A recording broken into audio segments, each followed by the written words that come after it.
Hi everyone. I wanted to take a moment to give you some tips and tricks for the beginning of your colored still life.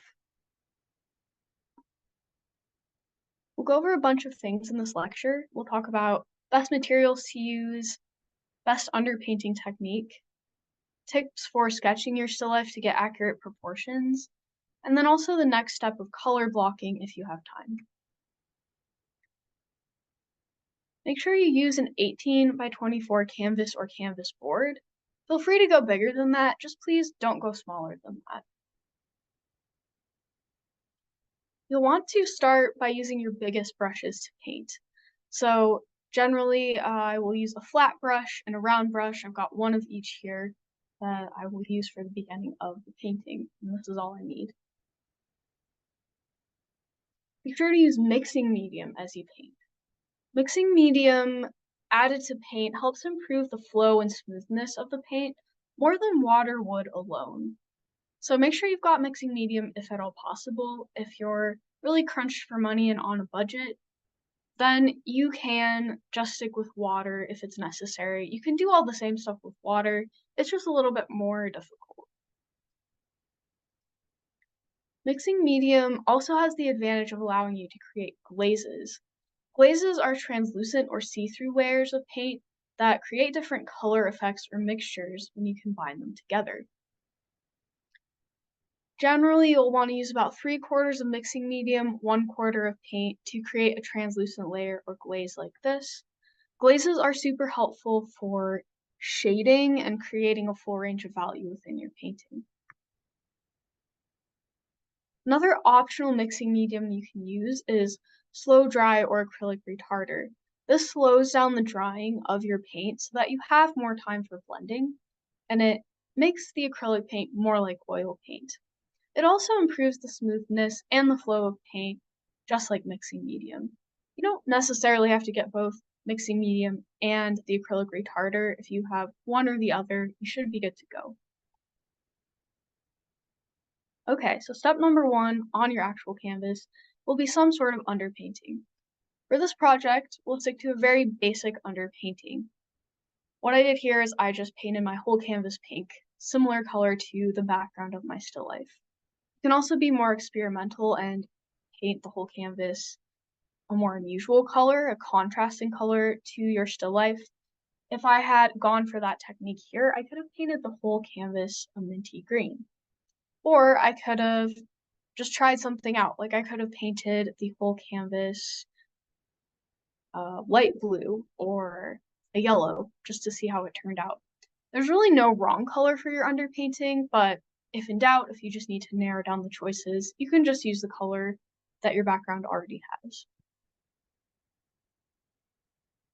Next part is a crash course in drawing skills. With the caveat, I don't expect you guys to understand all of this at once or even all of this during the class because this is a painting class, so we don't focus on drawing as much. But this is all really useful stuff and it helps a lot of people with the main pitfall they run into, which is just they have trouble getting the proportions and shapes of their objects to look realistic. Number one is to use your thumbnail to mark the highest, lowest, leftmost, and rightmost points of the different objects in your composition. This way I can scale up my thumbnail and make sure I am placing the objects in the same place relative to the canvas as how I place them relative to the paper in the thumbnail. You can see I'm not outlining an entire object at once. Instead, I'm doing a little bit on every object to see how they all relate to one another before I move on to more details. This ensures that you keep the composition design you intended, and it also ensures that you actually paint large enough to fill the whole canvas, which can be really hard to do if you aren't used to working at a bigger 18 by 24 size. From here, I'll go ahead and start sketching in more details or detailed outlines of the objects. With my round brush, I prefer a skinny tipped round brush because it can create anything from a thin line to a very thick line, depending how much pressure I exert on the brush. You can sketch with any color of paint, Generally, a lighter color is better. I just chose blue in this case. It shows up pretty well on the pink. Initially, this is what my palette setup looks like. Just make sure you have water and paper towels on hand so that you can thoroughly clean your brushes between colors. I also like to have some pink, the color of the background, on my palette so that if I make some incorrect lines on there that I want to erase with quotes, I can just mix that pink together and then go in and just paint out those blue lines that I don't want there anymore. I also have a pile of mixing medium on my canvas, or on my palette rather, and I just add that mixing medium into the paint as I go along. I add it to all the paint I use. I don't usually add a lot, maybe 1/4 to 1/8 mixing medium to the amount of paint that I've got. It just improves the flow of the paint. One other thing to note here is that I use a tray with disposable palette papers on top, and then I do just throw out the palette papers once they get covered in paint and I need to switch them out. The gray papers are the palette papers.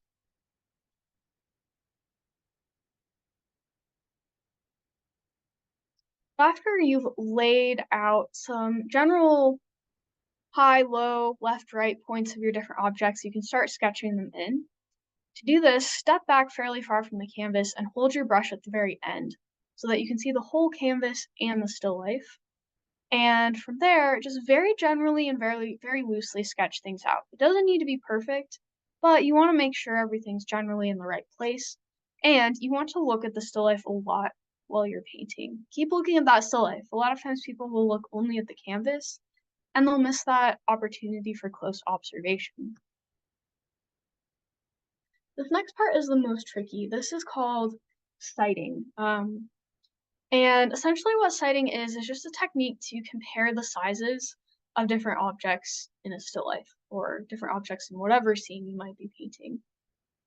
An initial way to think about sighting is just how I took this red line, I copied and pasted it a bunch of times to kind of show how the different objects relate to one another in height. I did the same thing here. I started with this lavender colored rock. I measured that and then I just copy and pasted that line a bunch of times. And then I could see, oh, the blue vase is 3 and a little more times taller than the lavender rock. The purple lotion bottle is 2.5 or so times taller than the rock. So I'd want those ratios to be the same within my painting, which for the most part they were. As I was creating this PowerPoint, I definitely found discrepancies in the painting, just areas where the proportions aren't quite right that I am going to fix in future stages of the painting. One example of that is that I actually made the purple jug a little bit too wide, and I also made the base of the blue vase a little bit too tall. So you don't necessarily need to do this. You don't need to put photos of your still life and your painting side by side.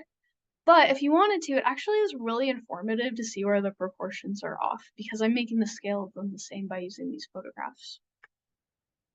Once again, I'm just comparing the widths of different objects to one another. So the blue vase is in the middle in terms of width, the purple container is skinnier, and then the purple jug is wider. I mentioned sighting before. Sighting is essentially where you just hold up your paintbrush to measure different areas in the still life from where you're standing. So you use the end of the paintbrush to mark one end of the object you're measuring, and then you use your fingernail to mark the other end of the object you're measuring. For example, here I measured the width of the purple jug, and I compared that to the width between the purple jug and the dark purple bottle. And the distance between them is more than the width of the jug. There isn't one right way to do this. You can compare the sizes and heights and widths of any of the objects within your still life to one another by marking them with your utensil like this. And this is a great thing to do if you just notice something looks off and you're trying to figure out what is off here as far as the proportions go. Maybe something is too tall and skinny. Maybe some things are too wide and fat. Maybe the gaps between objects are either too big or too small. Any of that could be the case. Maybe some of the rocks in front, I painted them too small and I need to make them bigger because they're closer to me in space. The sighting process will help me figure that out. And then these next slides are just similar, like point of view, me citing different objects and comparing them to one another. There's a second aspect of citing, which is citing angles. So any still life that you've got, there's going to be some angles in there that you want to sketch in correctly if you're going for accurate proportions. Here, I just marked out a bunch of the different angles that I am trying to get to with red lines.